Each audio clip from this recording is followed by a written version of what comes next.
الرحيم ونعوذ بالله من شرور أنفسنا ومن سيئات أعمالنا من يهده الله فلا مضل له ومن يضلل فلا هادي له ونشهد أن لا إله إلا الله وحده لا شريك له ونشهد أن سيدنا وسندنا وحبيبنا وشفيعنا ومولانا محمدا عبده ورسوله الذي أرسله الله تعالى بالحق إلى كافة الناس بشيرا ونذيرا وداعيا إلى الله بإذنه وسراجا منيرا صلى الله تعالى عليه وعلى آله وأصحابه وبارك وسلم تسليما كثيرا أما بعد فأعوذ بالله من الشيطان الرجيم بسم الله الرحمن الرحيم وإذ أخذنا ميثاق بني إسرائيل لا تعبدون إلا الله وبالوالدين إحسانا وذي القربى واليتامى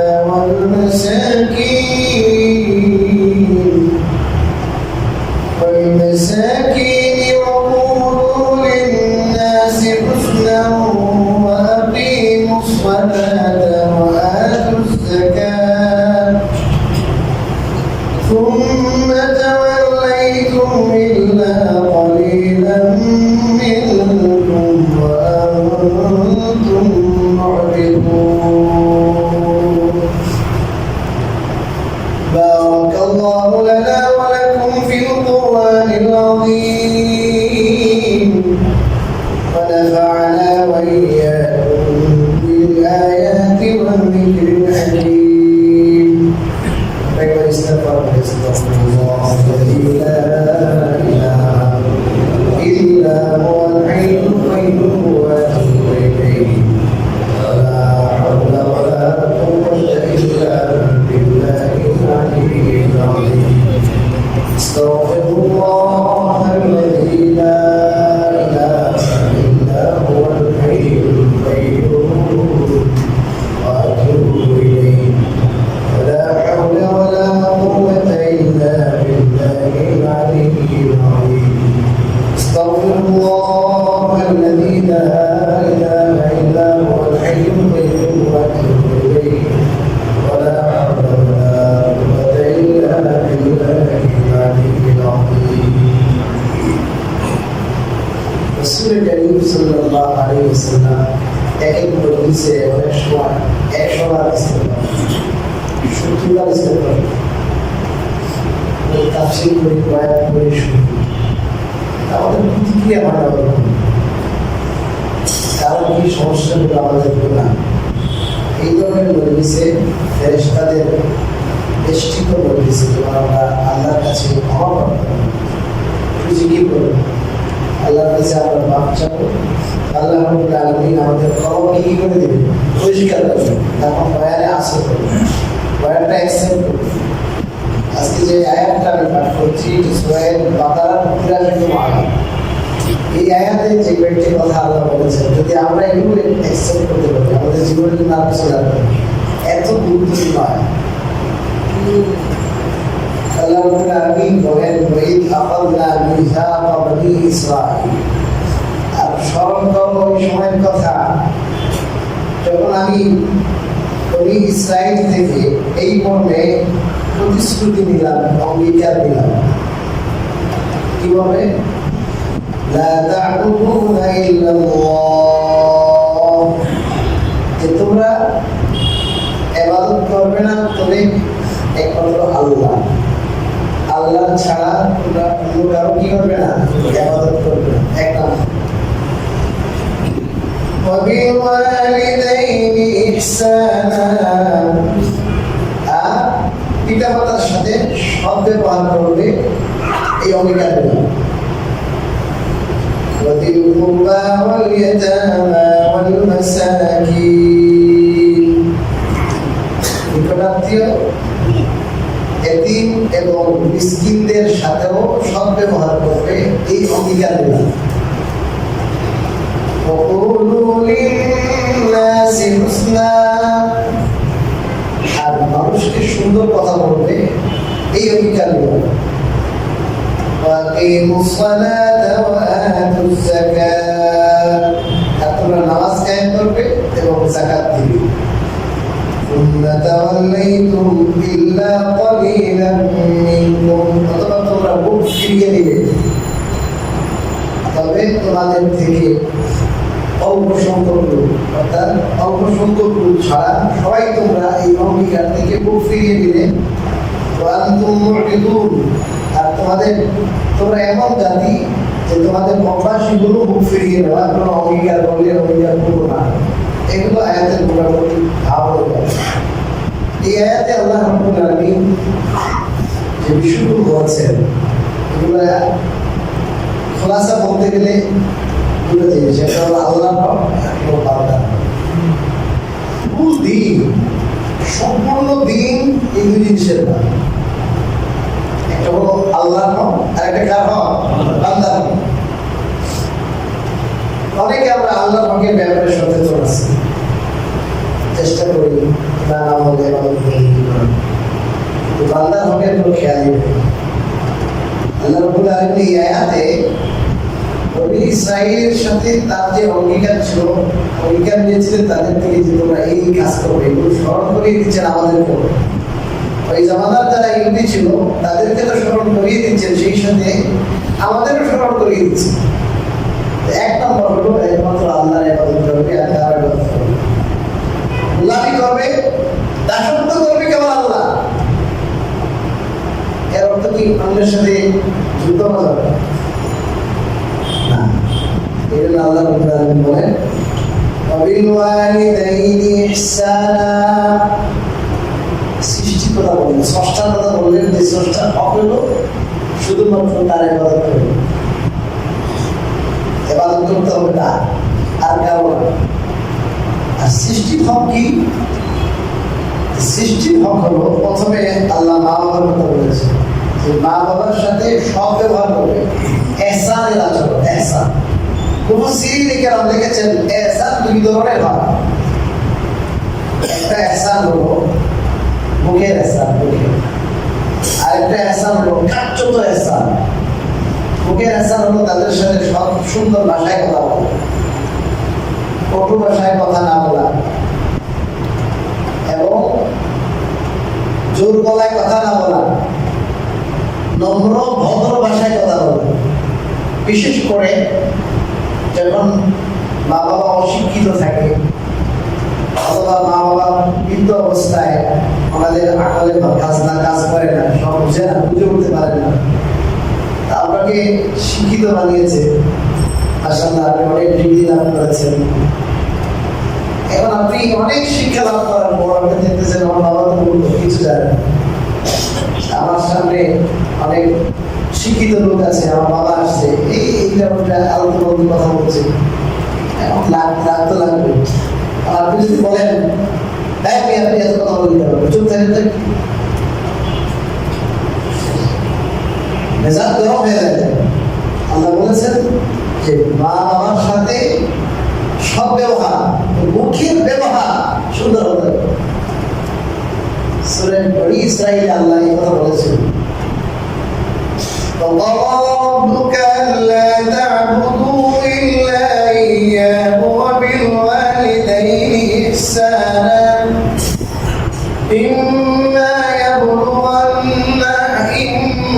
يَبْلُغَنَّ يبلغن الكبر أحدهما أو كلاهما فلا تقل لهما أف ولا تنهرهما وقل لهما قولا كريما আল্লাহ বলেছেন যে তাদের কোনো একজন অথবা উভয়জন যদি বৃদ্ধ হয়ে যায়, বৃদ্ধ বয়সে উপনীত হয়, তখন তাদের সাথে আচরণ হইতে হবে কেমন? তাদের কি উফ শব্দ বলতে পারবে না।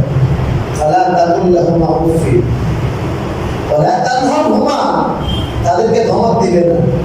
তার মানে হলো যখন বৃদ্ধ অবস্থায় উপনীত হয় এমন কিছু কার্যকলাপ সামনে আসবে যে আপনার মেজাজ কি হবে? খারাপ হবে।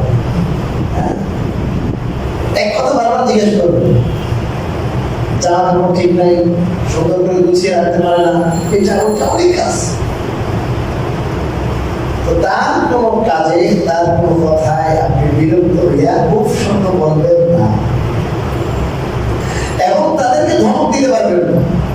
এবং তারপরে আল্লাহ বলেছেন তৃতীয় কথা,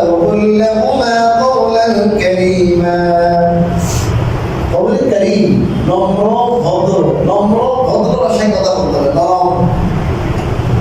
এটা আল্লাহ তারা শিখিয়েছে। হোক না আপনার বাবা শিক্ষিত, আপনি শিক্ষিত হয়েছেন। একজন এক বাবা অনেক মূর্খ ছিলেন, কিন্তু তার ছেলে অনেক উচ্চ শিক্ষিত। একদিন গিয়েছে অফিসে, যাওয়ার পরে অবদর ভাষা, কথাবার্তা সুন্দর নাই, মজা নাই, মানে গেমের ভাষা যা হয় ওগুলো করতেছে। তারপর লজ্জা পাইছে, জিজ্ঞেস করছে কলিগরা কে? মাই সার্ভেন্ট। মাই সার্ভেন্ট বলেছে। ওই লোকটা বুঝে নাকি এই শব্দটা মুখস্থ করে নিয়ে আসছে। মাই সার্ভেন্ট আসার পরে গ্রামের যে মাস্টার ছিল ওকে জিজ্ঞেস করছে যে স্যার মাই সার্ভেন্ট শব্দের অর্থ কি? মাই সার্ভেন্ট অর্থ হলো আমার চাকর। একটু কষ্ট লেগেছে, কান্না করেছে, চোখের পানি করেছে। এই লোকের সব শেষ, চাকরি বাকরি শেষ, সব শেষ, বিদ্যুতের একবারে শেষ করে বসেছে। বাবার অন্তরে যদি, মায়ের অন্তরে যদি একটু কি লাগে, তোমার লাগে, কষ্ট লাগে, তাহলে শেষ, জীবন শেষ। আমি তো বলার সময় নেই সেটা, এটা আলোচ্য বিষয় না, অনেকগুলো বিষয় আছে। মা বাবার বুদ্ধ এমন, এটা বোঝাবুঝি দুনিয়াতেই হয়ে যায়, মিনিমাম। বেশিরভাগ ক্ষেত্রে আখিরাতে শাস্তি তো হয়ই, দুনিয়াতে এটা অনেক নজির আছে, অনেক দৃষ্টান্ত এবং হাদিসেও আছে। ইসরায়েলের বড় আবেদ, বহুত ইবাদত গুজার, নামাজরত অবস্থায় মা ডাকছে 3 দিন, নামাজরত অবস্থায় নফল নামাজ, তো মায়ের ডাকে সাড়া দেয় নাই, মা বন্ধ করেছিল ওই কাজে লাগবে। এইগুলো বাবা মা অত্যন্ত সম্মানের জিনিস, সম্মানের বস্তু। ওনাদের সম্মান, ওনাদের রেসপেক্ট, এটা সবসময় আমাদেরকে দেখে। وذي القربى واليتامى والمساكين, বিশেষভাবে আল্লাহ মাওলার কথা বলেছেন। তারপরে বলেন যে নিকট আত্মীয় যারা, এতিম যারা এবং মিসকিন, তাদের সাথেও সদ্ব্যবহার করা। আচ্ছা, কথা আরেকটা রয়ে গেল। একটা ছিল হলো মৌখিক ihsan, সুন্দর ব্যবহার, আরেকটা হলো কার্যত। আমি কার্যত তাদের সাথে ভালো ব্যবহার করা, ব্যবহারটা আমার ভালো হওয়া, আচার আচরণ ভালো হওয়া, তাদেরকে যথেষ্ট পরিমাণ প্রয়োজনীয় জিনিস যেটা তাকে দিব। ওনার এখন কি খাবার দরকার, এখন ওনার যে বর্তমান সিচুয়েশন, ওনার হয়তো চিকিৎসা দরকার। আমি আমার মায়ের প্রতি মানুষের দরদ থাকে, বাবার প্রতি অতটা আমার সঙ্গে থাকে না। মায়ের জন্য আমি খুবই করি, কান্না করি। তারপরে ছেলে মেয়ে স্ত্রী এগুলো নিয়ে আমার চিন্তা। কত অনেকে মায়ের কোনো চিন্তা করে না। এখন ছেলে মেয়ের প্রতি মানুষের যে আগ্রহ থাকে, মানুষের বিশেষ নজর থাকে, ওই বিশেষ নজর অনেক সময় মা বাবার মধ্যে থাকে। তখন আমাকে বিশেষ নজর দিতে হবে, যখন যা দরকার তখন তা সরবরাহ করতে হবে। এটা কোনো কার্যত ihsan, কাজের দিক থেকে। একটা হলো মৌখিক, একটা হলো কাজের দিক থেকে। এই উভয়টাই এই ihsan শব্দের মধ্যে আছে। অনেকে আছে মাশাআল্লাহ সুন্দর সুন্দর কথা বলবে, আব্বা আপনি কি করছেন, কি ওষুধ টষুধ খেয়েছেন কিনা, এটা সব মুখে বলবে, কিন্তু টাকার যে বিষয় এবং টাকা কি পরিমাণ ব্যয় হচ্ছে, কোথা থেকে আসতেছে, বা এক ছেলে আছে বিদেশ থেকে টাকা দিচ্ছে, আবার কোনো বুঝতে পারি না, বরং খেলামেলি করে ওই তো আছে ওদিকে, বরং প্রতিযোগিতা হওয়ার দরকার যে সে দিল আমি দিতে পারলাম না, প্রত্যেক আমি আর বেশি দিব। একটা কথা মনে রাখবেন, মা বাবাকে যেটা আপনি দিবেন এই এহসানগুলো আপনি করবেন, এটাও যেমন বদুয়া করলে এটা দুনিয়াতে পাওয়া যায় না, এদের দোয়া এদের প্রতি যদি আপনার কোনো এহসান থাকে বেশিরভাগ এদের দুনিয়াতেও পাবেন, দুনিয়াতেই পাবেন। এই হাদিসের মধ্যে আসছে যে মা বাবা আপনার নিকটাত্মীয় যারা এদের প্রতি যদি আপনি সদয় হয়ে থাকেন তাহলে দুনিয়াতে আল্লাহ রাব্বুল আলামিন আপনাকে নেক হায়াত দান করবেন এবং আপনার মান বাড়ায় দেবেন। এটা সহিহ বুখারীর হাদিস, সহিহ বুখারীর হাদিস। অনেকে চিন্তা করে যে আমার এখন তো ফ্যামিলি বড় হয়েছে, আমার খরচা জীবন কিনে গেছে, বেড়ে গেছে, এখন যদি আমি আমার মায়ের মা বাবার কি আগের মতোই কিনি, খোঁজ খবর নিই, আমার বোন আছে, আমার ভাই আছে, আমার বাগনা, আমার বাগনে, আমার পুত্র, এদের তো আমি এত খোঁজ খবর নেওয়ার আমার সময় নেই। আমার সময় কোথায়, আমার টাকা কোথায়, হিসাব বসে যে আমার 20 বছর পরে আমার প্রধান কি হবে, নাতির কি হবে, এর বিয়ে দিতে হবে, শুধু এই নিজের ছেলে মেয়ের চিন্তা করতেছে। আর অনেক সময় অনেক মানে মাইন্ড করবেন না, অনেক ওয়াইফরা এই কাজটা করে, মায়ের প্রতি তাদের শ্রদ্ধা থাকে, বাবার প্রতি শ্রদ্ধা থাকে, এদেরকে কিভাবে কি করবে এটা নিয়ে তার চিন্তা থাকে, কিন্তু বউ কি বলে, এই তুমি বেতন কত টাকা পাবো, তোমার স্যালারি কত, তুমি যদি সব এদিকে দিয়ে দাও তোমার ছেলে মেয়ের ভবিষ্যৎ নাই, এইটা পড়া দেয়। এখন দেখা যায় কি, এখন বউয়ের পড়া কান পড়া পেয়েছে, এখন আর মায়ের খবর নেই, বাবার কি নেই, বাস্তবতা এইটা, মা বাবা কি নাই, খোঁজ খবর নাই, ওই বোন একটা অসহায়, ডিভোর্স মনে করে কোনো কারণে ডিভোর্স হয়ে গেছে, এইটার কোনো কোনো খবর নাই, এই ভাই একটা দুর্বল, ছোট ভাই লেখাপড়া করে, ওর প্রতি কোনো নজর নাই। এই যে নিকটাত্মীয় তাদের প্রতি আল্লাহ বলেছেন ইহসান করার কথা, নিকটাত্মীয় তাদের প্রতি ইহসান করতে বলেছেন আল্লাহ। এই ইহসান যদি করেন তা আপনার যে স্যালারি আছে এখন 50,000, আপনার স্যালারি তো 80 হবে, আপনার স্যালারি 80 হবে, 80 থাকলে আপনার স্যালারি 1,20,000 হবে, আপনার স্যালারি সাপোজ উদাহরণ দিলাম, হাদিসের মধ্যে, হাদিসের ভাষায় মান আহাব্বা আন ইউবসাতা লাহু ফি আসরিহি, মান আহাব্বা আন ইউবসাতা লাহু ফি আসরিহি ওয়া ইউবসাতা লাহু ফি রিজকিহি ফালিয়াসিল রাহিমাহু আও কামা ক্বালা নবী আলাইহিস সালাতু ওয়াসসালাম। যে পছন্দ করে তার হায়াতে যেন আল্লাহ বরকত দান করে, তার মালে আল্লাহ যেন মান বরকত দান করে, মান বাড়ায় দেয়, তার হায়াতের বরকত, শরীর যেন ভালো থাকে। অনেকে আছে না ডায়াবেটিস, অসুস্থ, তার শরীরটা যেন ভালো থাকে, আর হায়াতটা যেন সে যেন দীর্ঘই হয় এবং তার মান যেন কি হয় আল্লাহ বাড়ায় দেয়। এই দুটো যদি আপনি চান মাল ধন যেন আপনার বেশি হয়, আপনি দীর্ঘই হন, এই দুটা জিনিস যদি আপনার পছন্দ হয়, হাদিসে আছে, তাহলে আপনি আপনার নিকটাত্মীয়ের প্রতি ইহসান করেন, দয়া করেন, মৌখিকভাবে, আর্থিকভাবে, শারীরিকভাবে, দৈহিকভাবে আপনি করেন, কাজ করেন, খাটেন তাদের জন্য, তাহলে আল্লাহ রাব্বুল আলামিন আপনি যে শরীরের খাটুনি, এই কারণে আল্লাহ আপনার শরীরটা ভালো করে দেবেন, আপনার দীর্ঘদিন আল্লাহ রাব্বুল আলামিন আপনাকে ভালো রাখবে, সুস্থ রাখবে। আপনি অর্থ ব্যয় করবেন তাদের জন্য, আল্লাহ রাব্বুল আলামিন তার খাজানা থেকে, অর্থের ভান্ডার থেকে আপনাকে কি দিয়ে দিবেন, অতিরিক্ত অর্থ দিয়ে দিবেন। এখন বই কলতি, বই এমন পড়া দিল যে আপনার ছেলেমেয়ের জীবন শেষ করে দিল, আপনার মায়ের, বাবা, বন্ধুরা লাগবে, বন্ধুরা লাগার কারণে দেখা যায় আপনি যে টাকাটা পাইতেন ওই টাকা দিয়ে আপনি বলে দিতে পারবেন না, এমন এমন বিপদ আসবে, ওই বিপদ দিয়ে আপনি কিছু করতে পারবেন। এখন এই যে বউয়ের কান পড়া, এই কান পড়া তার ইমান না থাকার কারণে, এর ইমানের অসুবিধা আছে, সে মনে করছে যে মায়ের যদি খাওয়াইতে দিকে তো কমে যাচ্ছে, মানে মান্থলি যদি 5,000 টাকা বিয়োগ হয় তাহলে তো আমার স্বামীর 5,000 টাকা শেষ হয়ে গেল, এই হিসাব বসতেছে। এই যে বুঝতেছে না যে যদি আমার মায়ের জন্য, শাশুড়ির জন্য যদি 5,000 টাকা ব্যয় হয়, শ্বশুরের জন্য যদি 2,000 টাকা ব্যয় হয়, তাহলে আল্লাহ রাব্বুল আলামিন আরো 100 টাকা কি করবে দিবেন, আল্লাহর খাজানা থেকে অ্যাড করে দিবেন। এই একটা লাগবে। এরপরে আছে কি এতিমের কথা আসছে, এতিমের সাথে সর্বব্যবহার। অনেকে এতিম তো মানুষের দেই এই ধরনের কত দিব না, বিভিন্ন কঠোরতা বলে না, এতিমের সাথে কঠোরতা বলে। কোরআনে কারিমে আল্লাহ পরিষ্কার বলেছেন, আল্লাহ বললেন যে এতিমকে কঠোর ভাষায় কথা বলতে পারবেন না, কোন মানুষকে না, বিশেষ করে এতিম যদি দিলে লেগে যায় তার শেষ। সূরা দুহার মধ্যে আছে, সূরা দুহার মধ্যে এতিমের কথা আল্লাহ বলেছেন পরিষ্কার ভাবে যে আপনি তো এতিম ছিলেন, আপনি তো এতিম। রাসূল কারীম সাল্লাল্লাহু আলাইহি ওয়াসাল্লামকে আল্লাহ এখানে বলেছেন যে সায়েল যে সোয়ালকারীকে ধমক দিবেন, সোয়ালকারীকে কি দিবেন না, ধমক দিবেন না। এতিমের সাথে সদাচরণ করবেন, এতিমকেও ধমক দিবেন না। এখানে আল্লাহ রাব্বুল আলামিন তারপর বলছেন মিসকিনের কথা। মিসকিন মানে যার টাকা পয়সা এই পরিমাণ নাই যে সে নিজের পায়ে দাঁড়াইতে পারে, তার প্রয়োজনাদি মিটতে পারে, ওরকম টাকা পয়সা নাই তার, মিসকিন।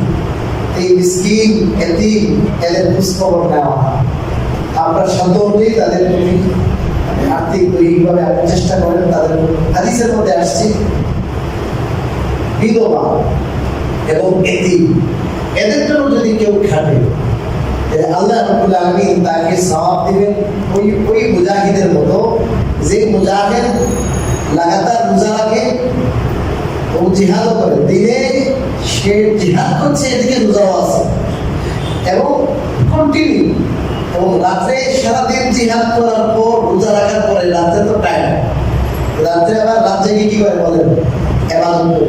ওই রাত জেগে ইবাদতকারী, দিনভর রোজা রাখনেওয়ালা, দিনভর জিহাদকারী, ওই ব্যক্তির ন্যায় সওয়াব দান করেন যে ব্যক্তি এতিমের জন্য, বিধবার জন্য পরিশ্রম করে। এদিন খুঁজবেন সমাজে এদিন কোথায় আছে, নিজের ফায়দার জন্য বিধবা কোথায় আছে, তার ছায়া নেই, বিধবার ছায়া নেই। আজকে কিন্তু এতিমের নামে টাকা সংগ্রহ, ফান্ডিং হয়, এরপরে কিন্তু অনেকে খেয়া দেয়, চাচা খেয়া দেয়, টাকা খেয়া দেয়, পাইয়ে রেখে গেছে। অনেক ঘটনা আমরা শুনেছি, বাস্তবতা রয়েছে। এত টাকা দিয়ে কি করবো, এত টাকা দিয়ে সে কি করবো, এতিমের টাকা, কারণ সে তো বলার কেউ নাই, ক্ষমতা নাই। যে সমস্ত জায়গা দুর্বল জায়গা, মিসকিন, সে কিছু বলতে পারবে না, ওকে কিছু বললেও কিছু বলতে পারবে না, পারবে পারবে, এতিমে কিছু বলতে পারবে না। কিন্তু আল্লাহ বলেছেন এই সমস্ত জায়গা সেন্সিটিভ, তাদের সাথে সদাচরণ করো, তাদের প্রতি ইহসান করো, তাদের জন্য মাল খরচ করো। আল্লাহ রাব্বুল আলামিন এই বিশেষ বিশেষ ব্যক্তিদের কথা বললেন। এরপরে আল্লাহ বলেন ওয়াকুলু লিন-নাসি হুসনা, ব্যাপকভাবে বলেছেন সমস্ত মানুষের সাথে ভালো কথা বলুন। এই যে কয়েকজনের কথা বললেন, এরা কয়েকটা শ্রেণী, এটা বিশেষভাবে বলেছেন। আর আমভাবে ব্যাপকভাবে আল্লাহ বললেন এই জায়গায় ওয়াকুলু লিন-নাসি হুসনা, সমস্ত মানুষের সাথে ভালো কথা বলুন। এমনকি যারা বেদিন, যারা বাতিল, ও বাতিলদের সাথে মুনাজারার কথা কোরআনে আসছে। মুনাজারা পর্যন্ত বহস, এই বহস করতে যাইও তাদেরকে গায়ে না করতে বলছে না, ব্যক্তিগত আক্রমণ করবেন না।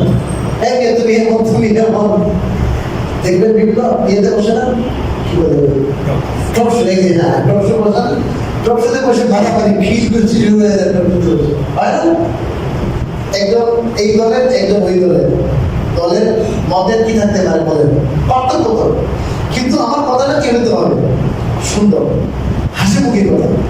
অনেক সময় কথাটা বাস্তব কথা বলছে, কিন্তু এই কথাটার ধরনটা এমন যে মনে হয় বাঘের মতো খেয়া পারে, এই কথাটা মানুষ অ্যাকসেপ্ট করতে পারবে।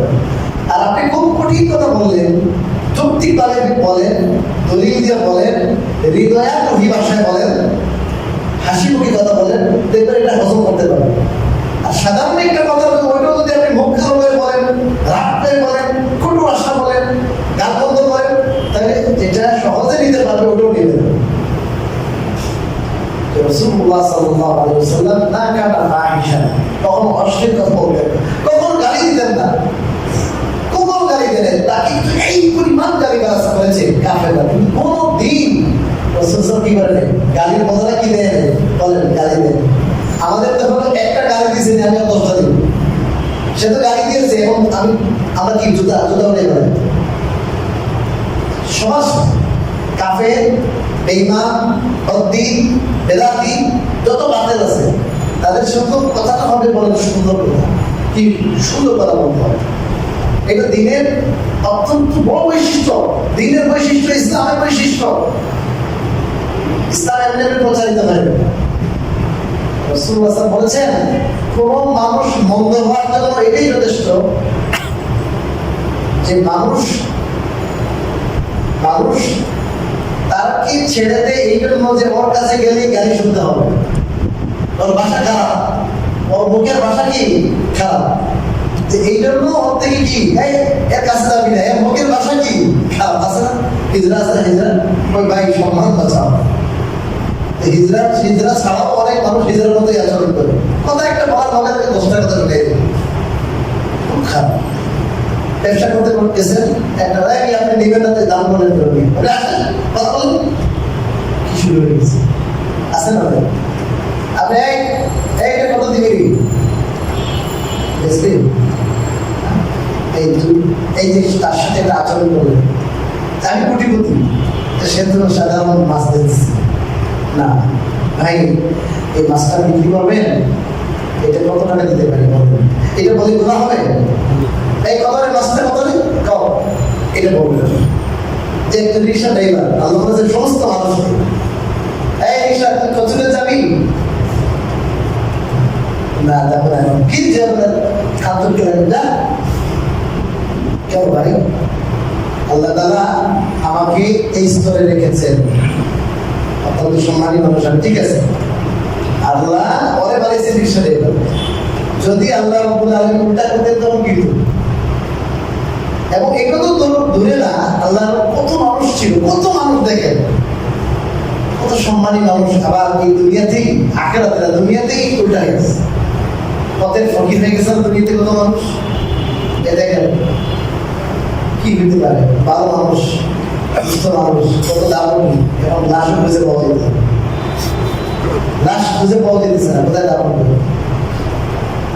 দুনিয়া। এটা দুনিয়া, এই দুনিয়াতে অনেক কিছু দেখান, অনেক হিসাব বাস্তব হয় আমাকে, আমি তার থেকে ভালো মনে করার কোনো কারণ নাই। যেদিন ইমানের সাথে আমার মৌত হবে, আল্লাহ মাফ করে দিবে, ওই দিন আমি ভালো, এর আগে ভালো নয়। যেদিন ইমানের সাথে আমার মৌত হবে, কালিমা নসিব হবে, আল্লাহ আমাকে মাফ করবে, ওই দিন ভালো, এর আগে কি না ভালো। আমি কেন ভাই তুই গাড়ি কেন করবো? রাস্তায় মোটরসাইকেল চালাইতেছে, মনে হচ্ছে আমার বিমানে উঠে গেছে, রিক্সা কত আসতে এমন অবস্থা করতেছে, এই রিক্সা কি একটু কিছু হইলেই লাগাইছে, কার কি দোষ হলো না হলো, ব্রেক করে লাগাইতে 2-4টা লাগাইছে, কিছু বলতে পারে নাই, কিন্তু চোখের পানি ছেড়েছে। এই চোখের পানি কি পর্যন্ত ক্ষতি করবে আপনারা চিন্তা করতে পারবেন, চিন্তা করতে পারবেন না এই চোখের পানি কি করবে আপনারা। এমন বড় সমস্যা হয়ে যাবে, আপনি কোটি টাকা দিয়ে ফুল কিনা পাবেন। মানুষের দুঃখ, মানুষের মনের কষ্ট এত।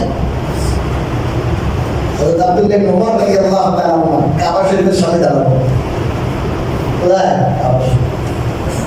আচ্ছা বলুন দেখি, কাবা শরীফে যদি কেউ একটা নীল মারে, এটা মানুষের সামনে কাবা কথা বলে আল্লাহ উনি বলেন কাবা, আমি জানি তুমি আল্লাহ তো, আল্লাহ তো, কিন্তু আমি রাসূল কারীম সাল্লাল্লাহু আলাইহি ওয়াসাল্লাম থেকে শুনেছি একজন মুমিন মুসলমানের দাম তোমার থেকে বেশি।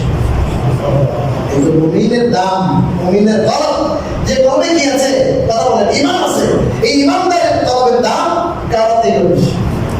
তো কাবাকে ভাঙা, কাবাকে যদি কেউ আক্রমণ করে, এটা যে গুনাহ, একজন মুমিনকে অকারণে মুমিনের হৃদয়ের মধ্যে আঘাত দেওয়া এর চেয়ে বড় গুনাহ। কিন্তু অহরহ আমরা এটা করতেছি, অহরহ করতেছি, এটা মানুষকে কষ্ট দেওয়া, এত বড় গুনাহ মানুষকে কষ্ট দেওয়া। এই হাদিসের মধ্যে আসছে রাসূলুল্লাহ সাল্লাল্লাহু আলাইহি ওয়াসাল্লাম বলেছেন, ওয়াল্লাহি লা ইউমিন, ও মাসমা, আল্লাহর শপথ, ওই ব্যক্তি মুমিন না। একবার বলেছেন, আবার বলেন ওয়াল্লাহি লা ইউমিন, দ্বিতীয়বার বলেন ওয়াল্লাহি লা ইউমিন, আল্লাহর শপথ ওই ব্যক্তি মুমিন না। তিন নম্বর বলেন ওয়াল্লাহি লা ইউমিন, ওই ব্যক্তি মুমিন না। তিনবার যখন বললেন কিন্তু কে মুমিন না এটা বলে নাই, সাহাবায়ে কেরাম নিজের থেকে জিজ্ঞেস করলেন ওমান ইয়া রাসূলুল্লাহ, ওগো নবীজি তিনবার শপথ করে বললেন ওই ব্যক্তি মুমিন না, কোন ব্যক্তি? রাসূলুল্লাহ সাল্লাল্লাহু আলাইহি ওয়াসাল্লাম বলেন আল্লাযী লা ইয়ামানু জারুহু বাওয়াইকাহু, ওই ব্যক্তি মুমিন না যে ব্যক্তির পাড়া প্রতিবেশী লোক তার কষ্ট থেকে নিরাপদ না।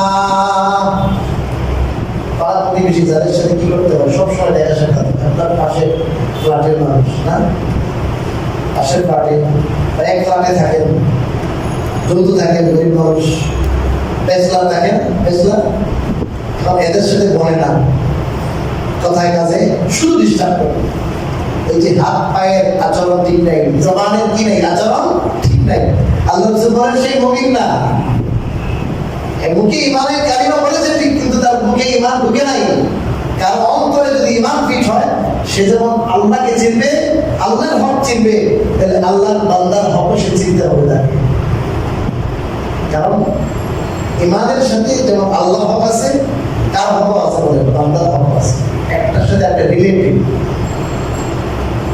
বান্দার হক ছাড়া বান্দাকে বাইরে আল্লাহ পাওয়া যাবে না। বরং হাদিসের মধ্যে আছে ইমানের পরে সবচেয়ে অজরি জিনিস যেটা হবে আখিরাতে, সবচেয়ে অজরি এটা উত্তম চরিত্র। আর হুকুল আসান, উত্তম চরিত্র, মানুষের সাথে সুন্দর ব্যবহার, মানুষের সাথে সুন্দর আচরণ, মানুষকে খুশি করা, মানুষের মন জয় করা, এটা এত বড় জিনিস যেটা আখিরাতে এটার ওজন কিভাবে বলা বেশি। তবলিগ জামাতের যে সারা বিশ্বব্যাপী যে কালগুজারি, বিশ্বব্যাপী মাকবুলিয়ত, গ্রহণযোগ্যতা, এর পেছনে কিন্তু এইটা তাদের সদাচর, তাদের গানটি বানাইতে কোথায় কথা বলে না, কথা বানাইতে। আমরা যখন হাজার ব্যবসায় করি তাই এটা আমি অনেক বেশি দিকে দিকে আছে, ছাত্ররা কিসে ওখানে সব গানটি বানাইতেছে পুকুরে, পুকুরে বানাইতেছে। এখন যদি ছাত্ররা যায় বুঝে তো পাওয়া যাবে না, এখানে ৭,০০০ ৮,০০০ ছাত্র আছে। পুলিশ পর্যন্ত মানে ঝাঁপ মারছে আমাদের সামনে, পুলিশ বাঁচার জন্য পুকুরে ঝাঁপ মারছে আমার বাঁচা। সবাই বের হয়ে গেলে কি বলবো, খবর আসছে মাদ্রাসায়, সবাই বলেছে আমরা তদবির করতে গেছি, আমরা কি নিব না প্রতিশোধ। কেউ বলছে কেউ প্রতিশোধ দিব না, এলাকার লোকরা বলছে আপনারা কি করেন, মামলা করেন, মামলা করেন, অপমান করেছে, অপমান করবো না আমরা। এদের জন্য হেদায়েতের দোয়া করবো, এরা বুঝে নাই, আল্লাহ রাসূল মেহমানের করে বুঝে নাই, বিছানা বানাই দিছে। তাদেরকে যদি দোয়া করি ওরাই বিছানা উঠাই দেবে। কিছুদিনের পরে এই সবক সুন্দর আচরণ বদ্ধ করে নাই, আচরণ ভালো করেছে, ওই লোক চিল্লার জন্য দৌড় হয়ে গেছে, চিল্লা গেছে। কিছুদিন পরে মাজার আছে, এখন মাজার মন্দির, ওই মসজিদের পাশে মাজার আছে। এরপরে তার ছেলেকেও পাঠিয়েছে, এরপরে ইমাম বাপ, বেদাতি ইমাম বাপ, এখন বলছে হাটাদের মাদ্রাসার ছাত্র ইমাম হয়ে গেলে, এখনো ওই মসজিদ পুরো দখল হয়ে গেছে, এবং ওখানে খতিব, ইমাম, মসজিদ, খাদেম সব হাটাদের মাদ্রাসা। এখন যদি এখানে মামলা করতো, পিটাপিটি করতো, এটা হইতো না। এই জন্য সুন্দর আচরণ, ভালো আচরণ, কত ভাষায় কথা বলা, সবর করা, ধৈর্য ধারণ করা, এটার ফল আছে। আল্লাহ তাআলা সারা বিশ্বব্যাপী যে তাবলীগের এই কার্যক্রম মানুষ সহজে যে হেদায়েত হয়, এর পিছনে একটা বড় রহস্য এটাও যে ওনারা একরামের কি করছে, একরামের সে বলেন একরামুল মুসলিমিন ভাই, একরাম করেন, একরাম করেন। আমার উস্তাদ আল্লামা জুনায়েদ বাবুনগরী রাহিমাহুল্লাহ শেষ করতেছি কথা, উনি বলতেন ভাই সব প্রশ্নের উত্তর দিতে হয় না, অনেক রাগ করবে, আপনি রাগ করতে পারবেন না, তবলীগ জামাতওয়ালা অনেক আপত্তি করে, এটা ওইটা কত কিছু বলে, আপনারা এটা করেন না, ওইটা করেন না, ওরা সব প্রশ্নের উত্তর দেয় না। ও তারা বলে কি বসেন ভাই, আসেন, খানা খান, বুঝতে বলতেন কি খান, খানা খান, একরামের সাথে হাত ধোয়াবে, খানা খাওয়াবে, একটু গুস্ত দিবে, ভাই একটু গুস্ত খান, একটু মাছ খান।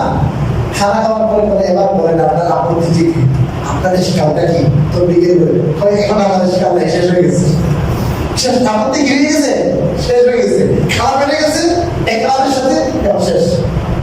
মনে মনে আল্লাহ তাআলা এমন জিনিস বুঝ দিছে, এখন আর তবলীগের ব্যাপারে কি নাই জানে। আমি তো বলি যাদের তবলীগের ব্যাপারে কি আছে, আপত্তি আছে, দিন যান, যে অবতার করেন এখলাসের সাথে, এখলাসের সাথে ভালো সমুজদার সাথীর সাথে যান, আল্লাহ আপনাকে কি দিবে। আপনি যদি হেদায়েত চান আর সৎ পথ চান, আল্লাহ আপনাকে কি বুঝাই দেবেন। আল্লাহ রাব্বুল আলামিন এই আয়াতের উপরে আমাদের